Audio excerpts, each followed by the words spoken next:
How are we doing, guys? West Ham 2? Well, no, actually, VAR 2, Leeds United 0. We're at the FA Cup. Let's just get straight into that. I mean, this is the fans post-match as well. We're going to do a quick 15 minutes. We're going to chat about the game. And then, of course, it is open to our All Leeds TV members to jump in and give us your thoughts on the game. CK, I'm going to go straight to you, mate. Why? I still can't work it out. Why is that goal being given? I don't know, is the answer, mate. Every time I look at it, I'm like, he's offside. The minute he moves towards that ball, when whoever it is who's on the floor plays it, he's offside. And he basically, for me, if he's not there, Meslier just gathers the ball up. But he distracts Meslier with the run across him and he's about that far away from the ball. It's offside all day, and I don't understand what the point of VAR is. London rules. Let's get all Neil Warnock. What do you expect? We're in London, aren't we? It's offside, mate. It's offside all day. Don't get me wrong. I'm not sure it would change the overall result. I thought West Ham were the better team overall, but it's just poor. It's really poor officiating, mate. I don't understand it. We've lost the game 2-0, but that's completely changed the game because people say, "Oh, well, you still lost the game 2-0," but the second goal comes purely from us having to push up the pitch to get back into it. I thought it was a really even game. I think we've given a decent account of ourselves today, Scott. Word for word, what I said, we give a really, really good account of ourselves today. And again, the second goal came from us pushing everyone up for that corner to try and get back into it. I think Meslier probably could have done better for that goal. But again, I think overall, let's be honest, we're kind of glad. Well, I'm glad we're out of the cup anyway. I don't know about anyone else. I'm glad we're out of the cup. And we gave a good account of ourselves. I was really, really impressed with the young guys today. Really impressed. Wasn't impressed with Bielsa's subs, but that's a different topic altogether. Well, let's go on to that. Obviously, Lewis Bates came off at half time for Stuart Dallas to come on, and Raf came on for Sam Greenwood. I mean, what were your thoughts on that, Scott? I have no idea why he was willing to risk Dallas and Rafinha. I have no idea. Do you not think, though, that Bielsa saw that first half, it was quite even, he thought, if we can put another difference maker on in that final third, and Dallas on for that little bit more experience and know-how, at West Ham away, it's quite an important thing, I think. Do you not think that was part of Bielsa's thinking on that sub, that he felt the game was there for the taking? I think that definitely played a part in it.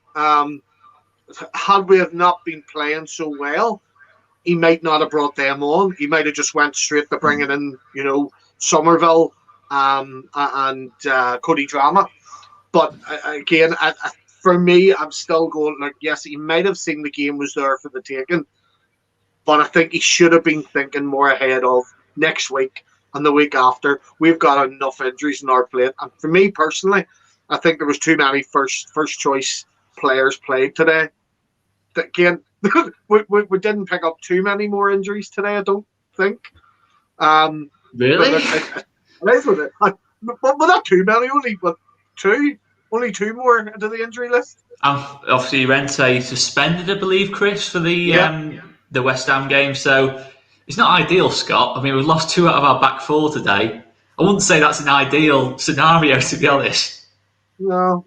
Well, I'll tell you what, Leo Helder gave a really, really good account today.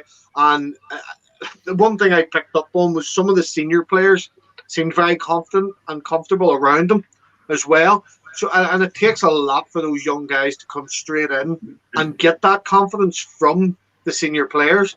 I'd be happy enough to see him play again next week. Most likely he is going to be playing because what other options are there? But I was happy with the performance of him. I was happy with Bate. I was happy with Greenwood as well. And for me, that's what I wanted to see today. I wanted to see those young guys prove their worth. It's just a pity they didn't, Bate and Greenwood didn't see out the full match. Yeah, no, that's true. And something else that really annoyed me, apart from VAR, was the constant pronunciation of Matthijs Glick as Matthijs Glick. I mean, he's mentioned it because that was how that didn't get sorted after the first time the commentator did it. I don't know. How no one was in his ear and saying, "Mate, it's pronounced click." How was that happened? Because the main commentator was saying it, then the other guy who was with him started calling him it that way as well. I was like, I can't cope with this. It's just, it was mad. It was mad. Yeah. But CK, obviously, we've seen a different kind of Leeds team today. I mean, would you go along with Scott on Scott's lines? Were you a bit disappointed with the substitutions at half time? Yeah, personally, I'm the same, mate. I wouldn't have risked. I mean, you can understand it from a football manager's point of view and wanting to win a football game point of view. Do you know what I mean? But I think, thinking as a fan, I don't want to see players like Rafa and Dallas and Forshaw risked in games like this. We're not going to go and win the FA Cup this season, let's be brutally honest. So we'd put up a pretty decent account of ourselves, I thought the young kids who got a chance, I agree. 𝐿𝐷𝐿 was super. I thought he handled Antonio better than Llorente did. Yeah. I think Antonio moved on to Llorente because 𝐿𝐷𝐿 was just bossing him early in the game. Yeah. Big, strong lad, isn't he? And I thought Lewis Bate was unlucky to come off at half time. He looks a really busy little player, keen to get the ball, passing it around nicely. There's loads of positives to take from me, and the biggest one is we've got no more cup games this season. That'll do. Let's get some players fit, for God's sake. Yeah, there's that. There is that element to it. But I'm disappointed more for the team because we had chances to obviously get back into it 1-1. We've been robbed really by our decision, and I just think that we've given a really good account of ourselves. And you know what? The longer the game is going on, the more I was thinking we can get something here. We can get not get something in terms of a point, but we can take this to extra time because obviously Dan James has had that chance. I mean, we've had different views in the chat actually. Me and you, CK, on that Dan James chance. I still think it's a good chance. That, to be honest, I still think that's one that you might be a little bit disappointed with. That I know it's come out in quick, but I think a Paddy Bamford probably anticipates Dawson missing that for me, and that might be the difference between a natural striker and a bit more of a false nine, whatever you want to call Dan James. But I thought we created chances today. Yeah, I think that's what it comes down to, mate. On that, I think you're right. I think Bamford probably sticks that in the back of the net because he's just thinking like a number 9. Dan James isn't a number 9. He's not a centre forward. I think he loses the ball because he's behind Dawson, and then by the time it pops up through Dawson's legs, his body shape's all wrong. I will say that for taking if the ball did get to him, but I thought it was a bit of a difficult chance. But yeah, through the game, I was getting, you know what I'm like. I don't like the cups at the minute. I see them off quickly, but you're willing to play like just the under 23s in this game. Yeah, but I do. I'm sort of the same. I feel for the lads that did play because I thought they gave a good account of themselves. But I don't think anyone will walk off that pitch disappointed. I think Robin Koch could have had a better first half. Let's end this experiment now about him being a CDM because he's not. What I will say, when Robin Koch went to centre back, I thought he did an equally good job on Antonio. And I think you've seen the quality there of Robin Koch 1v1. There was a lovely exchange between him and Antonio where you thought. I think the commentators were thinking he was going to burst past him, but he's just stopped him in his tracks. And you're thinking, I tell you what, as well, mate, with the form of Llorente at the minute, it wouldn't surprise me to see him drop soon enough and Koch in at right centre back once we get some other centre backs fit. Because Llorente is just a bit off the boil for me at the minute. He got bullied today. His passing was a bit wayward again. But there's at least Koch's back, and he looked decent at centre back. I agree, mate. I think he's a proper player there, but he's just not a CDM. What do you make of that exact same thing? The exact same thing on the watch along. As soon as he went to the centre back, he started playing well. He didn't do anything. He didn't bring anything to the game. As a CDM, he didn't pass the ball well. He didn't intercept anything very well. He didn't mark well. And as soon as he went to centre back, he was a different player. And I love that. I love seeing that. And I think he will be one of the main choice centre backs whenever strikes back. I can see it being Stroke and Koch. I knew the order would be that. It's not the first time we've had that. But look, I think obviously Robin Koch on the first goal, I was a little bit disappointed in terms of that Lanzini made that run. I know the goal shouldn't have counted, but I think Robin Koch might look back at that. It was similar to Fernandez's goal against us, the first game of the season, where Robin Koch just a split second. It's a split second, and that's the difference at this level, I suppose, compared to the Bundesliga when he's played that. Because I think a lot of people have made the point that he's played midfield for Freiburg in the Bundesliga, but I think you're talking about difference in quality here. You know, apart from Bayern Munich, Dortmund, Leipzig, there's a noticeable difference, I think, from kind of like top 3, top 4 downwards, and you can probably, lose focus for that split second. And let's not forget the Bundesliga. I mean, if you lads have seen the defender in the Bundesliga, it's not known for its defensive resilience. If you make a mistake in the Bundesliga, you know you're going to get a chance at the other end to score straight away. It's I think my mate was calling it the German SPL the other day. But no offence, Scott. No offence there at all. But probably a little bit of offence to Scott there. But Scott, I mean, any other observations from the game? I think 𝐘𝐻 done well today. And last week I gave 𝐘𝐻 a real hard time. Anyone that watched the watch along, every other minute I was screaming and shouting. 𝐘𝐻 was mishitting passes. He was doing this and that. I think today he done well. I think overall we've done the best we could with what we have today.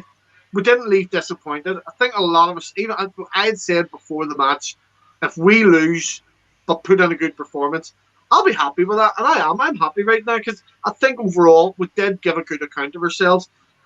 My main worry is Jack Harrison for me at the minute seems to have fell back into those poor decisions again. That he's overrunning the ball, he's shooting when he should be passing, he's passing when he should be shooting, and that's just been for me. I've just been noticing that coming the last couple of games, and he's just back to the way it was before. I thought he was good against. I thought he had a really good game against Burnley. I know, obviously, there's been games before that, and obviously this game today. I thought he was good against Burnley. Even I don't think the goal covers up a bad performance. I thought he was genuinely a threat against Burnley, to be honest. I think just that last decision just seems to. I'm just questioning it at the minute because again the day he was just overrunning it, and he was running himself into trouble. Do you think? And why I'm raising that is because Tyler Roberts does that. And whenever Tyler Roberts does that, everyone's on his back and going mad. But there's a couple of other players, and I get on Tyler Roberts' back too, but there's a couple of other players doing similar things, the other players that we do have a go at about. And today, for me, Jack Harrison was one of them, along with Rafinha when he came on. Rafinha had an absolute woeful game. Well, Just 2 points from what you've said there, Scott. I think the first thing I say about Harrison is that I think Harrison, form-wise, suffers a little bit from not having a natural centre-forward to aim for in the box because he's a left-footed player on the left-hand side. I know he started on the right today, but he's mainly a left-footed player on the left-hand side. The only real thing Jack Harrison can do on that side of the pitch is swing balls into the box, or if the angle opens up, maybe have a shot from distance. He's limited compared to Rafinha in terms of what he can do purely because he's a left footer on the left hand side. If you've not got a Patrick Bamford in there who's steaming into the front post, he's going to get on the end of anything. Patrick Bamford, that's one of his main strengths. Or even I think Tyler Roberts got on the end of stuff against Burnley or Geoffrey Gelhardt. I just think with Dan James there, especially the chance you saw that fell to Dan James. Not a criticism of Dan James, he's not a natural number 9, but do you not think that might be something that's Harrison's is kind of having to overcomplicate his game a little bit now because he's not got that constant presence in the box to kind of just swing balls into the box. Because if you're a winger, I mean, look, I've only ever played wing back when I played Sunday League and that lot. I've never played as a winger. I've not got the speed to play as a winger, but as a wing back, when you're playing badly and you just get on the ball and you just know you've got a big number 9 in there, you just want to just throw the ball into the box, and you might get a bit lucky and they get on the end of it. If you're in bad form, you've got that luxury. But I think when you're having to overcomplicate your game and you're not playing well, I just think it's a double kind of like a what's the word for it? Double jeopardy kind of thing. Yeah. But on Rafinha, I mean, what do you make to Rafinha going in that 10 role? I mean, I think that was enforced on us really, but what did you make of that? First time we've seen him do it really. His passing was off of there.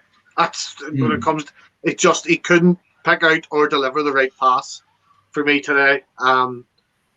Regardless of where he was playing, we'll have Rafinha revered as this player that if he goes, we'll get 80, 90 million for him. But he plays games like that, No, you'll not get that form. I know that's not the consistent form, and that's not the norm for him, even in the position he played. But you just expect more from Rafinha, and when he does have a bad game, just like any other player, you have to call him out for it, because we're quick enough to call out every other player. You have to call Rafinha out. Today just wasn't his day. But I agree with what you're saying about Harrison as well. You made a valid point on that. It's kind of like a postman trying to deliver a letter but can't find the letterbox. And we don't have a letterbox for Jack Harrison to post a letter through. Yeah, so that's a good analogy. That I like that analogy. I was just trying not to laugh at that one. That's a good analogy. That I didn't know where you were going with that at first. Like, who's the postman in this analogy? I was thinking Jack Harrison. He's the postman. The ball is the letter. Yeah, and Patrick Bamford's the letterbox. I think on the Patrick Bamford stuff, I think it's been clear and obvious out of the last 16 games. I think he's played 10 minutes where he scored against Brentford or however long he came on for. That regardless of goals, because the first thing people say is, "Oh, we miss his chances." Yes, but he links that the whole play together when we move forward. And without him, we are missing a vital cog. It's obvious. I think someone said he's fit. He's not. Bielsa said in pre-match that he's not quite recovered from his muscle injury yet. So I don't know if he's taken a slight knock on it in training or what, because he was fit and now he's not fit. So we'll see, I guess, in the next presser whether he's ready for next weekend. But the evolution of the injury. Yeah, the evolution of the injury. Well, this is the thing. It leads into another question. I'm going to ask you both this. I mean, look, there's been mention of midfielders, number 10s. Ross Barkley was mentioned this week at points from several different sources. But it feels like, obviously, Juggler's got a bit of a mention. It kind of like, I'm not sure where the initial link came from, but do you feel like a centre forward now is the priority just purely because of the injuries, Chris? Would you say, hopefully we can make more than one signing in January, but if you can only make one signing in January, one position, what position would it be? I'm still saying that the number 10 role is more important. However, another striker has become more important, if not equally as important now with the amount of injuries we've got. We're hoping Joffrey's only going to be a couple of weeks out. Is he going to be consistent? Can we put all the eggs in the Joffrey? Well, that's what I'm saying, mate. At the end of the day, we can't rely on a 19-year-old to perform week in, week out and get the goals we need. Tyler doesn't score enough. Whether he plays well or not in a game, he doesn't get enough goals. Same can be said for Rodrigo. So yes, we do need another. A fox in the box, don't we? We need someone for Rafinha, James, Harrison to find with the ball. And when Bamford's not there, even Sam Greenwood today, who's more of a natural forward player, just a yard off it when the ball was coming in, not absolutely screaming in at that near post to try and get a little touch. And that'll come with time with Sam. He's only a young boy. Do you know what I mean? He's making a step up there. But yeah, I think it's probably maybe as equally as important now as a number 10 for me is getting a striker. And if Bamford's going to be in and out like he seems to be now, or just out, then yeah, we need something. And not Eddie and 𝐘𝐿 before you say it. Scott, your thoughts. I mean, striker. I mean, it feels like at this moment in time, striker number 10 feels like a debate amongst Leeds fans. Where would you stand? I suppose because of the recent injuries, it's very, very easy to go, let's get a striker in quickly through the door. But Joffrey and Roberts are both expected to be back, most likely before this transfer window ends. So I don't know if we'll go for a striker, but I think for me, we definitely need a 10. We've needed one. I think we've pretty much needed one from Saïs left. I still don't think we've ever properly replaced Samu Saïs, and that was years ago. Pablo Hernandez had to pick up the workload there. So because Pablo was doing such a good job, we just never thought to replace it. So I don't think we've ever really had one since him. And I think for me, that's where we need to get it. Joffrey will be back soon. Roberts will be back soon. At the minute, it looks like we're going to have to rely on Greenwood. Greenwood showed a lot of promise today, but he was too eager to take that shot. So I don't know if it'd go wasting money right now in January on a striker. but I would certainly throw some money at a decent centre midfield with a bit of versatility, like James Milner. It's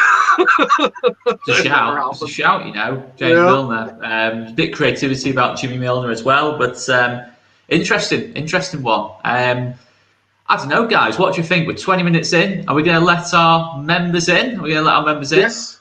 Let me go and let them in. Thanks very much, Oscar. Thanks for coming back and helping out and stuff. Nice. For the channel's not the same. Back in no one knew where I was, did they? No, well, you were hiding. You were being stalked, weren't you? Not for the first time. But anyway, that wasn't the reason, guys. Just to clarify, that wasn't the reason. But we won't go into that now. But anyway, guys, we're going to let our members in. If you bear with us 2 seconds, guys. I'll see you later. See you later.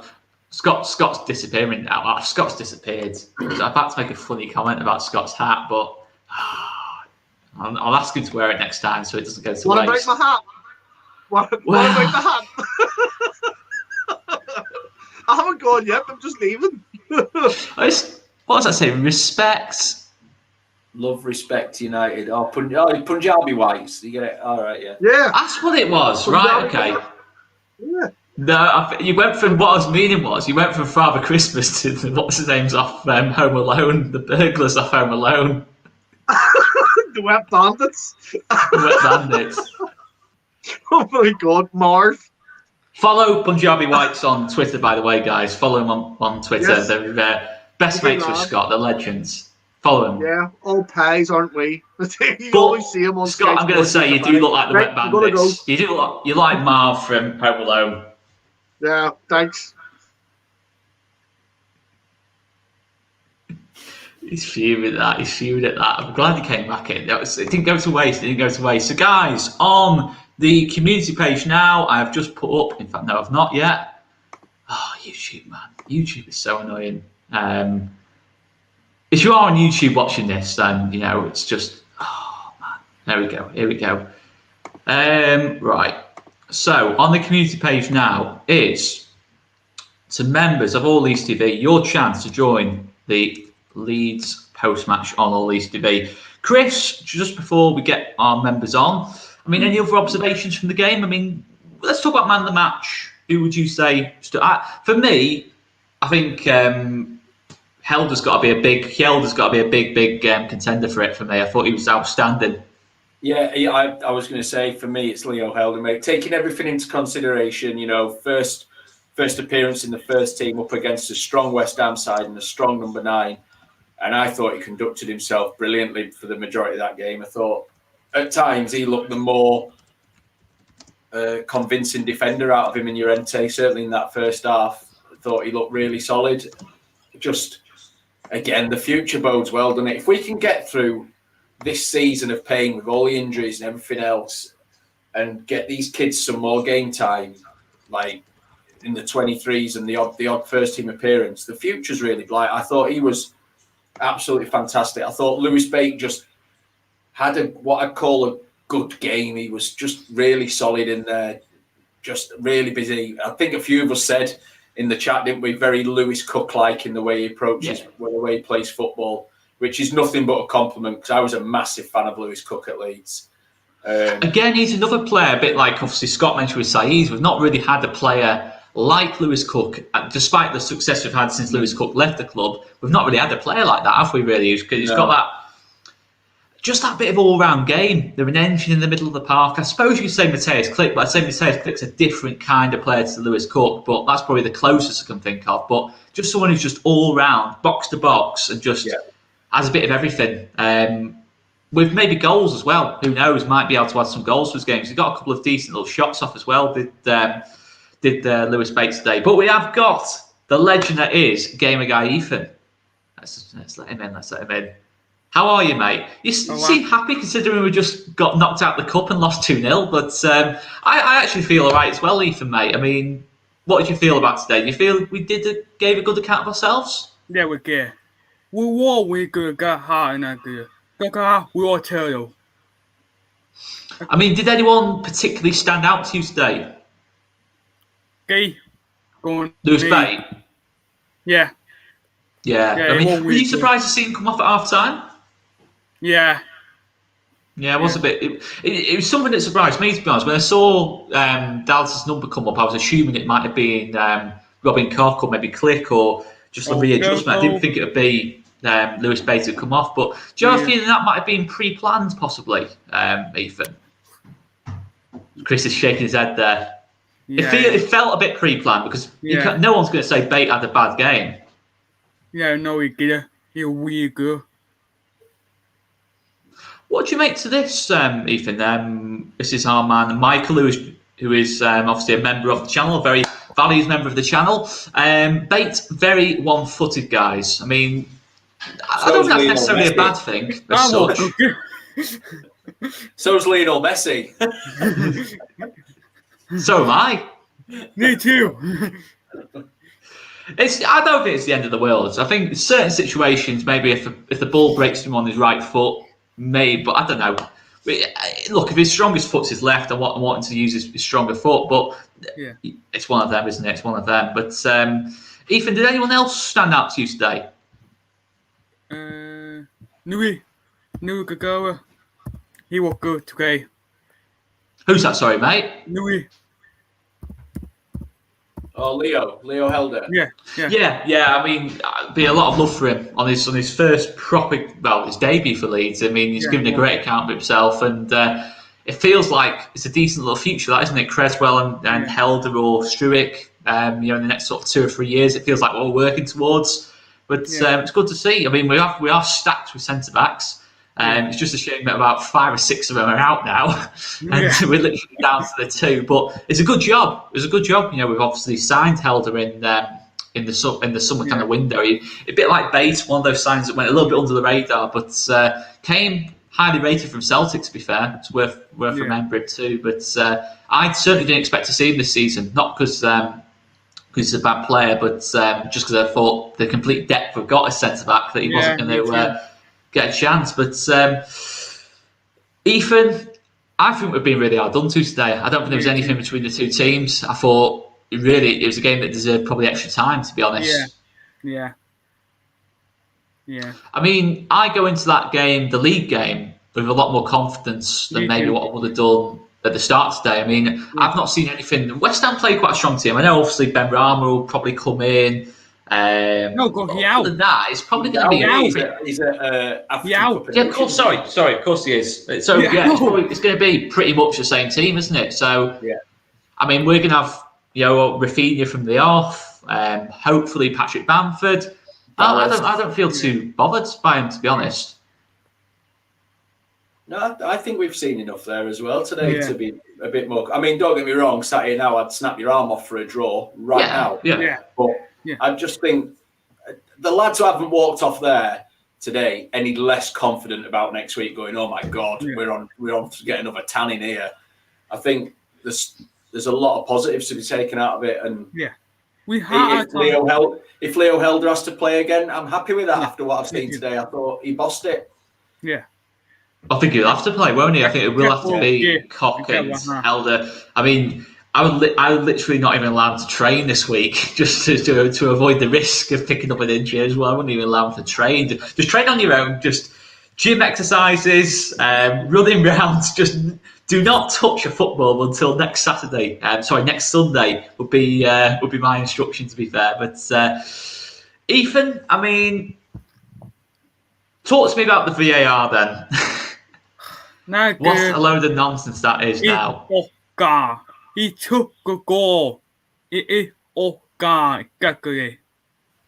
nonsense, isn't it, that goal's been given? I mean, it just makes a mockery of the whole thing of VAR. I mean, what's laughable as well is that watching like the other cup games on Match of the Day, like some grounds have got VAR, other grounds haven't. Yeah. It's like, again, defending the elite clubs once again is what we're seeing happen. Always. I mean, I'm not going to lie. If we see that cup draw today and West Ham end up getting Boreham Wood or who else got through, or Cambridge, they got Kidderminster. Kidderminster. Have they got? Yeah. I'm not bothered we went out then. There was no risk of having to play Kidderminster. That's the main thing. Have they actually got Kidderminster? Yeah, they are. Oh well then. That's not the end of the world then. We don't have to worry about that one. We can let West Ham worry about that game now, about the cup shock. But yeah, I mean, this is the shout. I've always felt this. It happens in Australia. The refs need to be mic'd up. I think they need to be mic'd up, and they've got to do a post-match interview after every single game. Yeah, everyone else around football is accountable for the decisions they make. Players, managers, all get hung out in front of the press after games. Referees should have to do the same for me. I 100% agree, and they should have to justify decisions made because, again, we've seen an absolute howler and today. I don't understand how that isn't offside. I can't get my head around it. Yeah. I mean, West Ham are not an elite club, but they are a London club, Russell. Yeah, they are a London club. So you can take from that whatever you want to take from that, but they are a London club.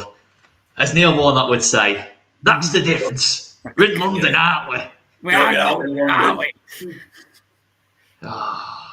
What a classic that is. But yeah, no, it feels like West Ham is starting to become a club that's getting decisions like that, to be fair. But anyway, look, it happens. It happens. Or 𝐾𝐿. It's one of those things. But Ethan, any other thoughts before I let you go, mate? I've got a couple of other people in the chat. We do it to our target and we give it to her. We gave it everything, didn't we? Yeah. Striker and a 10. Yeah. Striker and a 10. I think a lot of most Leeds fans. If we did a poll, I think that's what most Leeds fans would take from this window: a 10 and a striker, and I think it would be well placed. Or even if we just get one of them, I think it is massively improved. I think it might have got us something today. But we will move on, and we will, as long as we beat them in the league, I'm perfectly happy at that. So, Ethan, pleasure as always, mate. Hopefully, we'll see you this time next week when we have beaten West Ham in the league from a lucky VAR decision. Even better. But Ethan, absolute legend as always, mate. I'm going to let you go. Absolute legend. Have a great week, mate. Yeah, you too. Legend. So we've got Matt. We've got my man Michael. But first we've got Matt Leeds, but that's okay. We can't see Matt. No, we can't see Matt Leeds, but he has got his mic on, so hopefully we'll be able to hear him. How are you doing, Matt? Hello. You okay, mate? Yeah. Thoughts on today? I thought we gave it all. We gave it everything we could have. We put effort in, and we could have scored if the chances there was a good chance in the game. And I feel like some decision making was we could have done a bit better. Yeah, no, I totally agree. Matt, I think it's safe to say you are from Australia. Yeah. And you haven't managed to mention the Ashes once in the first 20 seconds, which is very impressive stuff. That's all right. Another thing is, I think... Is it just pity now for England? Is it just pity for England? Is that the thing? Yeah, probably. It's fair. It is fair, to be quite honest. I thought Somerville should have come on a bit earlier. He just scored a hat-trick as well, like recently, so I thought he would have started. Yeah, I mean, what do you make to Somerville coming on late on, Chris? I kind of forgot Somerville was on the bench, to be honest. I mean, did you feel he made a decent little impact? I do, mate, yeah. I thought he looked really bright. He looks bang full of confidence as a kid. I mean, he's scoring goals for fun in the 23s, isn't he? So, yeah, there's a shout for him starting, to be fair, today. I think he did have been... what he's warranted a start really in the cup, and I thought when he did come on, he had a go, didn't he? Taking players on, twisting and turning down that right hand side, and it's a bit disappointing. Probably he didn't start as well because he didn't start today. He's gone under the radar, aren't he? Not talking about him, but I thought he did well when he came on. I really do. Yeah, I agree. I don't think anyone's played badly today, to be honest. No. I think it's yes, Gail. That's right. You can't whitewash us. Matt. That's the main thing. We're the big victors here. But yeah, I mean, Matt, anyone else stand out to you today? Leo Held's getting a lot of love. Yeah, he was really good. I thought 𝐾𝐿 was good when getting on the ball a lot. Yeah, no, I agree. I think 𝐾𝐿 was good against Burnley. I know Scott definitely disagrees with that. I'm not sure. I think Chris disagrees as well. But I thought he was all right against Burnley, to be honest. I thought he was okay against Burnley. I think some people got overly carried away about his stats at times. He was decent. We're seeing more of the old Matty Click now, definitely. And I thought today he was one of our best players. He was everywhere today at times, popping up on the right hand side, then back through the middle. Yeah, I completely agree with Matt. I thought he had a really good game today. Oh, I also got really nervous when Firpo and Melier both went down. I'm like, oh no, here we go. Yeah, it's it wouldn't have been ideal. There's a discussion point because, and correct me if I'm wrong, Oscar, you may know, but I think if it is concussion with Firpo, that's him out for 10 days. Yeah, I think that's a rule as well now. I think there was a player, I don't know if it was someone for Liverpool or Chelsea who's got a concussion from that game and they couldn't play after. I think it is a 10-day rule on it. So, yeah, I mean, so that obviously have to mean Dallas going in at left back. Yeah, it'd have to be Dallas, won't it, who goes in at left back. Yeah. So, again, no problem with Dallas going to left back, but it's not ideal for the dynamics, not having a left footer on the left-hand side. But, yeah, I mean, it could have been even worse if Melier had picked up an injury as well, but it's one of them, isn't it? It's one of them. But yeah, I think it's going to be at least 10 days, isn't it? So that's certainly the West Ham game, and we don't know when the Liverpool and Villa game's getting rearranged to yet. I'm sure Liverpool might be looking to rearrange that one for 10 days' time then, won't they? Sure that'll be the case. And I'd take that because Mane and Salah are both away at the AFCON, aren't they? Oh yeah, no, they'll have to wait. Everyone will have to wait until Mane and Salah are back fit. That's only fair. That's only fair, isn't it? Of course. Matt, sorry, I'm going on a little bit of a rant about Liverpool there and Klopp, but anyway, Matt, back to you, mate. Back to you. It's easy to get triggered by a couple of things Klopp said, but Matt, it looks like West Ham will probably play the exact same team, or maybe one or two changes, but pretty much the same team next week. Maybe Fabianski to come in for Areola. What would you change anything in that Leeds team? Obviously, Rafinha will come in from the start. Obviously, Dallas will have to go in at left back. Is there anything else you'd look to change? I mean, Bamford if he's fit, obviously, and then probably put Dan James on the bench for when he comes on having some pace, and then start Harrison. Okay. Also, Forshaw will come back in as well, won't he? Yeah. So we'll be fresher. We'll be a lot fresher than West Ham going into that game. They've got to play between now and Leeds and next week as well against Norwich. Although it is Norwich, I mean, they can put anyone out and probably still beat Norwich, but they'll still probably put a strong team out. So, yeah, I feel all right going into that game. Do you think we can win that next week, Matt? Yeah, I think we gave a good count of ourselves today, and I think we did pretty well with the team that we had out there. And I think if like a couple of chances drop to us, we'll hopefully finish them next time. Well, let's move the talk a little bit onto January. Obviously, I'm not sure how long you've been listening for, Matt. Hopefully, you've been listening to hear our kind of discussion about the number 10 and striker situation. Would you say, first of all, those two positions are the main two to focus on in January? And if you do agree with that, which is the bigger priority out of the two? I'd say more than number 10, because once we get like Bamford, Rodrigo, and 𝐾𝐎𝐓 back, we'll be thinking like, oh, we don't really need another number 9. And we've also just signed that other striker, the young kid. Yeah, Matteo, yeah. We're also looking at a 22-year-old striker from Barcelona. Mm-hmm.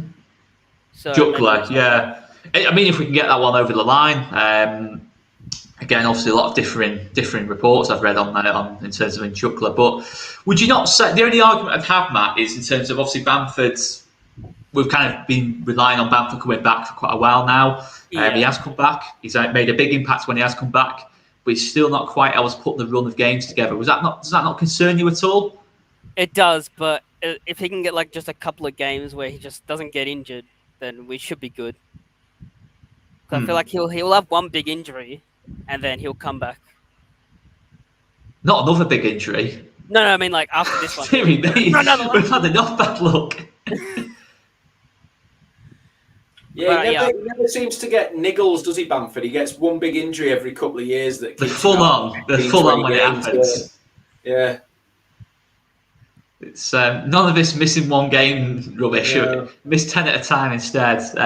But yeah, look, I think it's important. I think it is massively important. Obviously, I guess one position we haven't really mentioned, and in terms of obviously Robin Koch has started the game in that position, is the CDM position. I mean, does that concern you at all, Matt, that it looks like Calvin by Bielsa's own words, is out until March. Yeah, that can. But I think Forshaw will do a good job there. Forshaw's done a good job when he's been there, when he has to be there. So I think he'll do a good job. Okay. I mean, that would be very much a bonus if we can make that signing now for me in January. I don't think that's going to be the be-all and end-all. I think ultimately it's still the striker. For me personally, I still think it's a striker in the 10 in terms of priorities in that lot. But Matt, any other observations from today? Not really. No, not really. But are you a bit like Chris, not very enthusiastic about the cup? No, I mean, I love the cup for like it's like the underdogs and everything, and like it's a great cup and you always want to win it. But the team, where we are on the table and what's happening to the squad, not really this season. Mm-hmm. Yeah, no, that's totally fair. That's totally fair. Matt, absolute legend, mate. I'll let you go. What time is it there in Australia? 4:30 in the morning. Wow, that is commitment. That is unreal commitment. Fair play. Whereabouts in Australia are you, mate? Sydney. Okay. No, good stuff. It's a lovely city. But Matt, I'm going to let you go anyway, mate. Hopefully, I'm not sure what time in the morning it'll be this time next. Well, if you want to join us at 4:30 in the morning next week, you are more than welcome for our post-match. But absolute legend, mate. Absolute fair play. And we'll see you later, mate. Thank you. Cheers, man. Cheers. Legend. Always good to have new people on. So we have now got our man, Michael 20, FM Palette. How are you, my man? How you doing, mate? I'm liking the camera. I'm liking not the camera. Sorry, I'm liking the camera as well. But I'm liking that microphone. Although the colour needs talking about there, Michael. Why have you got a red microphone? It's just one I've got. Can you not paint it or something? You can't. Paint it. What you like? Long time no see.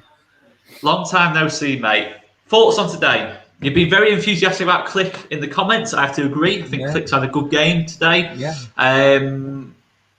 Thoughts on today in general? Yeah, I just think Leeds aren't in the place they are at the moment. In a couple of years' time, then it will be an important time for Leeds to worry about the cup. But where they are at the moment, just concentrate on the league, staying up and see what happens in the summer. So, but yeah, they've done well. All the players done well. I don't think there's a bad player. Harrison could have done better, but apart from that, yeah. I love this shout, to be fair. Luke Fisher, when you try to dictionary definition of an injury, see Leeds United under Marcelo Bielsa at the end. Probably could do. I mean, we had a bit of a discussion. Obviously, made the comment about Lewis Bates, and it's a fair shout. He's one-footed, but that doesn't concern me too much, to be honest, mate. In terms of Lewis Bates being very much left side heavy. Yeah. I just think if he gets pressured on the ball, it could be an issue. It's always good to have players who can do both on both feet, especially if you're playing in the Premier League. Okay, fair shout. Did anyone stand out to you other than Click today? I thought Aylin's getting back to his best as well, because I thought he played well against Burnley. Pretty much since come back from injury, he's been much better than he was pre-injury. I mean, probably other than that Man City game, to be fair. Yeah. But no one played well in that case. That's well got. I've forgotten about that. Yeah, to be fair, I apologise for bringing that game up again. That should be like an all Leeds TV rule. The game that never gets spoken about. But yeah, I mean, I've got to say, Michael, let's talk about VAR. Me and Chris are both of the opinion referees should have to do interviews after games, no matter what. Yeah. They should be accountable. VAR, whoever's made that decision in that VAR room should be made to explain it. And if they have made a mistake, they should admit to making a mistake. Michael, that is absolutely shocking, isn't it, that VAR has not disallowed that goal? Yes, absolutely ridiculous. The VAR in general this season, I don't think it's been great. I compare that to Bamford when he pointed to where he wanted to go. That's how bad it is, really. Against Palace. Yeah. I've got that. I thought the referee was pretty shocking in general, to be fair. Mm-hmm. And the whole of the Premier League, refs are pretty bad. That's why they're not I don't think there's any refs from the UK going to the World Cup. Yeah, it's been a while. I think Howard Webb, was the last referee to go to a World Cup. I think he did the final. I know that much, and that didn't go too well. If anyone remembers that, I think all I remember from that final when Howard Webb refereed it was Nigel de Jong literally kung fu kicks. After you've watched this, YouTube Nigel de Jong a kung fu kick on Xabi Alonso, and he didn't get sent off for it. I think that was the end of English referees at World Cups, to be quite honest with you. But no, look, it's definitely true, Michael. I think the refereeing standard is very, very low. I don't think we have got any particularly top tier referee. I can't really think of a top tier referee in the Premier League. It's definitely a problem. It's definitely a problem as well, and it's the time I think as well it takes to make these VAR decisions. Not only was it wrong, it took about 3 minutes to make the wrong decision. And I don't like complaining about referee decisions. I really don't like complaining about it. I think you've got 89 other minutes of the game to get back into it. But that has changed the game. Today, that is a decision that's directly changed the whole complexion of the match. Yeah, I knew what the decision was going to be, because usually it's like a minute and then he goes to the monitor and then you know that it's going to be, wiped off. But yeah. It shouldn't have taken that long. I think another shout I like about the VAR is having an ex-player in there too. That's something I definitely like. I think not all the decisions are made by him, but just in that VAR room alongside the qualified referee, when you've got those 50-50s. But because it wasn't just that decision, it was just little decisions. I remember Bate went in for a tackle before half time. He clearly wins the ball and gets given as a foul. And I'm thinking, this is the Premier League or FA Cup. This is West Ham versus Leeds. You're going to get tackles like that. It's just I don't know. I think referees just they try and referee all football matches like the same way, but you can't. You can't referee West Ham versus Leeds the same way you would Fulham versus Fulham versus Shrewsbury. You can't referee the game the same way. The different kinds of physicality. I don't know. I think referees just got to use more common sense for me. It's like, I think I watched part of the Millwall, was it Millwall Palace? Yeah, yesterday. And the referee let a lot of stuff go that was, what you in the Premier League you call borderline nowadays, you know what I mean? But just good hard challenges and stuff, and people a bit of roughhousing each other, and the referee let a lot go, and it made for a really good game actually. And they need to be looking at that because, like that tackle, I agree, mate. That tackle from Lewis Bate today was an absolute cracker. It really was. There, as a fan in the ground or on the telly, they're the kind of tackles you want to see your players going in for. They G everyone up. Yeah, exactly. Yeah. And it gets especially at home as well. When we're at Ellen Rose, you get slaughtered if you don't go in for that tackle, in front of like the West Stand or East Stand. It's that was like a good old David Batty or Vinnie Jones tackle. Well, I was always of the impression if you win the ball, as long as it's not excessive, it can't be a foul. But now it seems that I don't know. It's one of them. You're thinking the speed. It's a contact sport at the end of the day, isn't it? Yeah. So here we go. So that Lewis Bate one is a foul. The Harry Kane one on Robertson. Yeah, no dramas. Yeah. But once again, London and Harry Kane, they can't send off the England captain. They can't do that. It's madness, isn't it? I think we talk about all these decisions and stuff like that, and we do it week in, week out, though. There's always something to normally grumble about, but it's just the lack of consistency for me with everything. What's good for one isn't good for the other, and I think most fans would agree on that, probably outside of the top big six clubs who tend to get the majority of the decisions. It's just consistency we want to see, and we don't get it. It's pretty pathetic and weak from the referees. Yeah.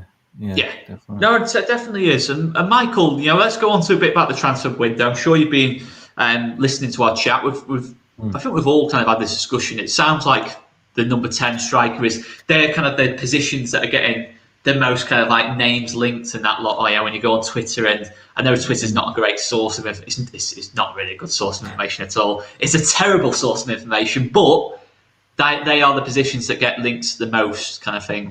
Unless Fabrizio's nice stuff, doesn't he? Yeah, he's maybe got a few things. Maybe got a few things wrong. I've got to say Fabrizio in terms of the Rafinha stuff.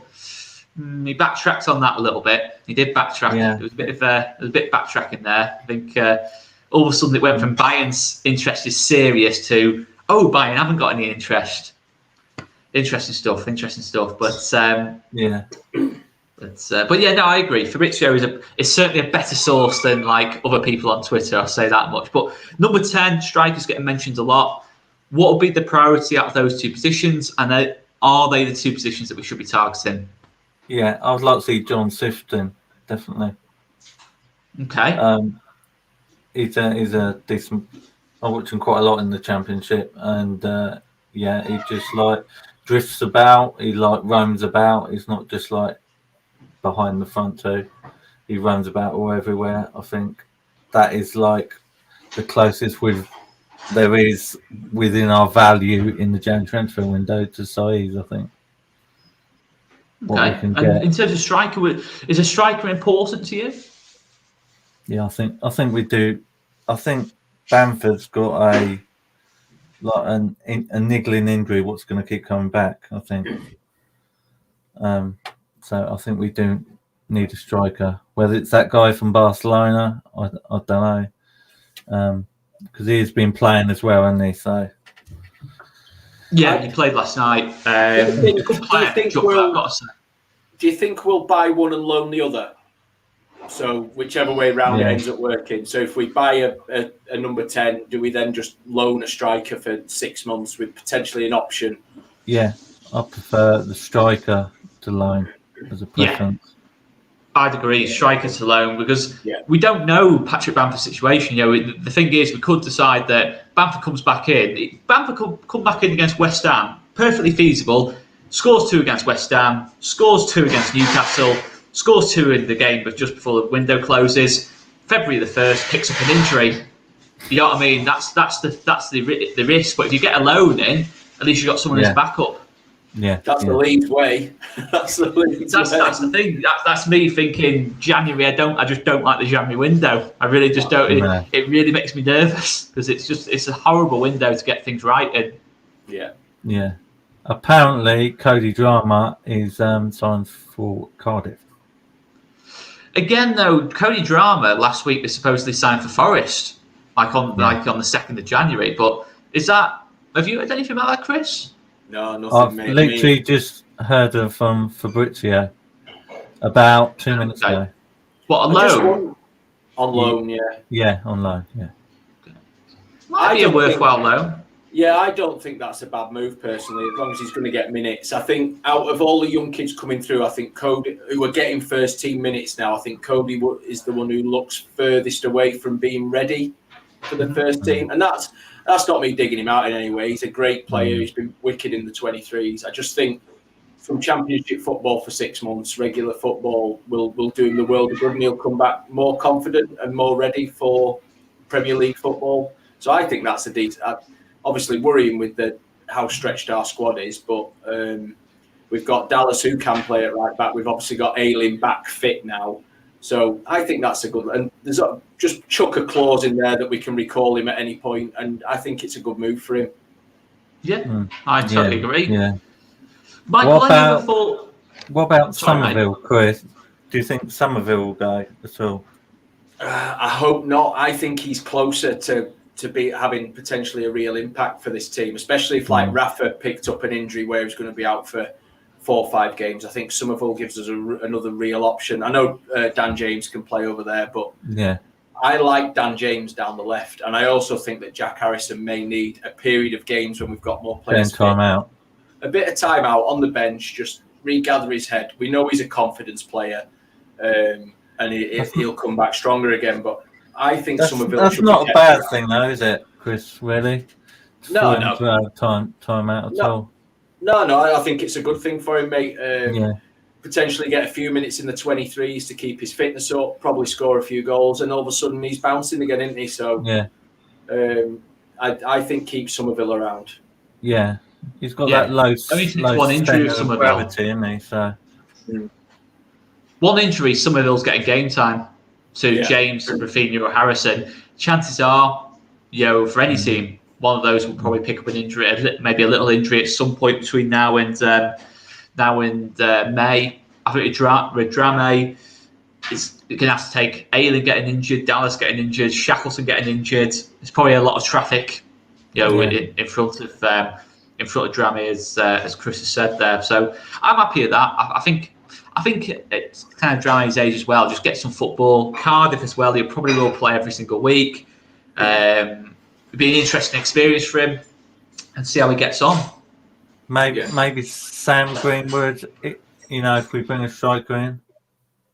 Yeah, I think again, I probably put Sam in the same bracket as Cody. Really, that of all the players coming through, he's probably the other one who's furthest away from being properly ready. If you look at him today, and he did some good things. He didn't have a bad game by any stretch for that 45, and he was just snatching at shots. But I don't mind that from a young striker. But he's not at Joffy's level yet. He's not that level of ready yet, is he? So if we bring someone in, then I wouldn't mind seeing Sam go out for 6 months to get a bit of championship level football, maybe. Yeah, definitely. Yeah, I think a championship loan, somewhere he's going to play every single week, specific position. I think I'm not sure Sam Greenwood's a lone centre forward. I think he's better in a 2 or as a number 10. Yeah. I think in terms of physicality at this level, we've seen it, haven't we?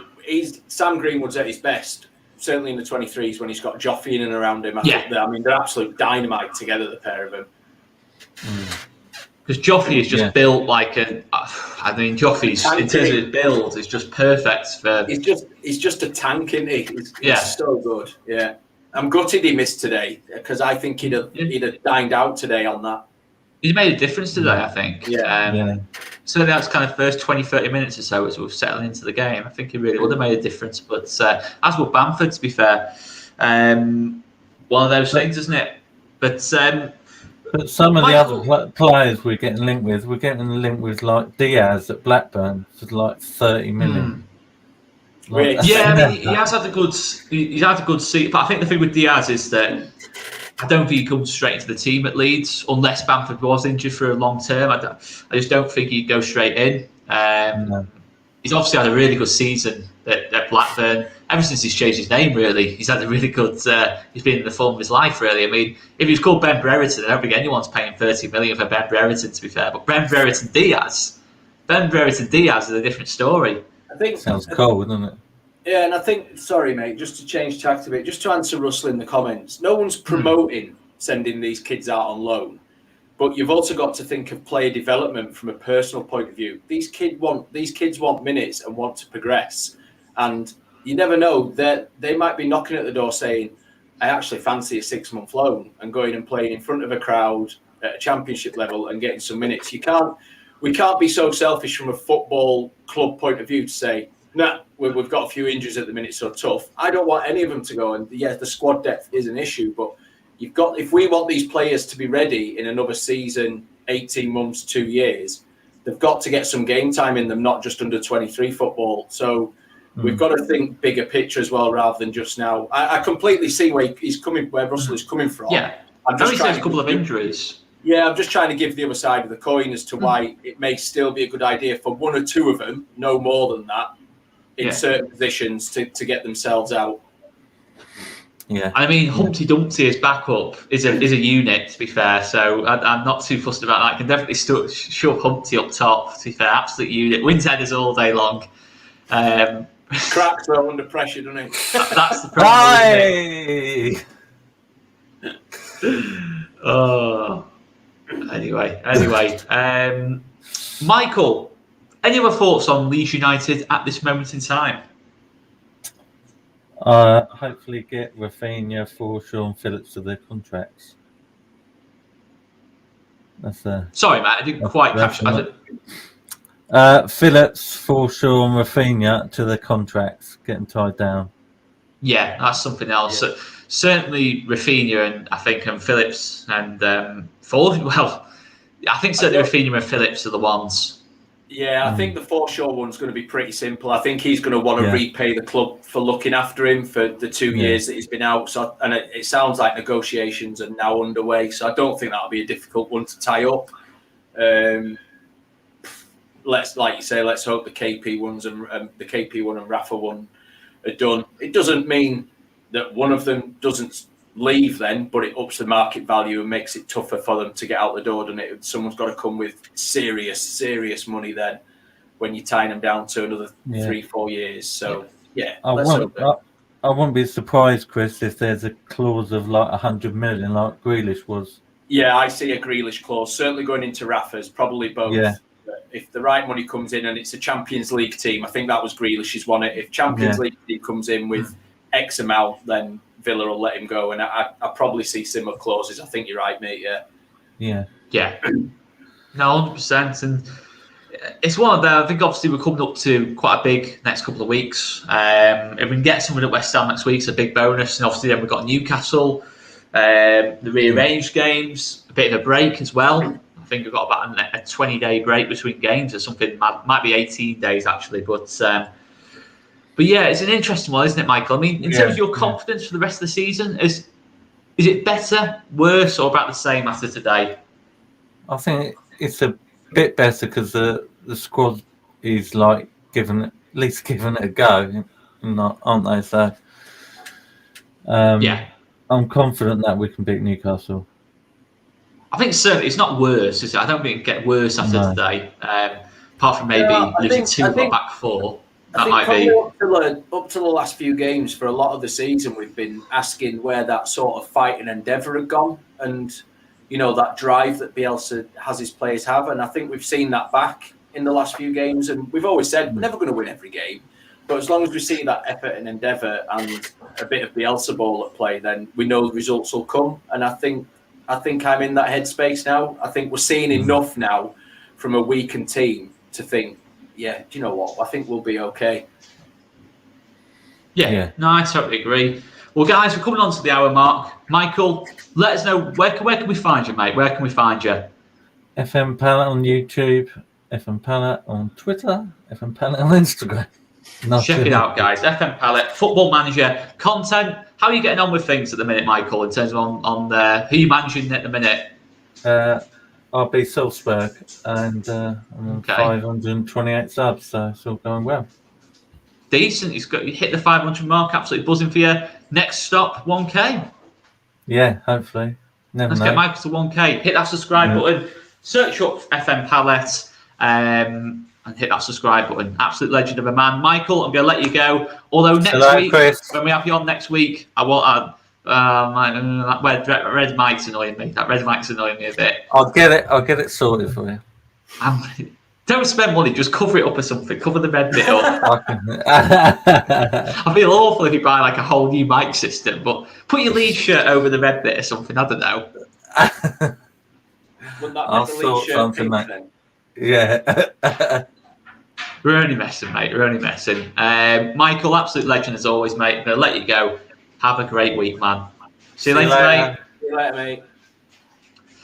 So, mate, I think we'll leave it there. We'll come up to the hour mark. Big thanks to everyone that's watched. Hit that subscribe button if you haven't done already. Hit the like button too. We'll have some other post-match reactions to the game. And yeah, pretty much the usual All These TV content. And we will leave it there, I think, guys, unless you've got anything else to say, Chris. Yeah, epic hashtags trolling in the chat. So, the ref did everything to try and let us win. Okay, mate. Good one. What? Let me get it. Right. I see that comment. You see it? Yeah. Not to do with an offside goal being given. And on that note, I'm not entertaining that. If you think the referee was biased for Leeds, then I don't know. He wasn't. That's my opinion. That he was not. He certainly in favour of United today.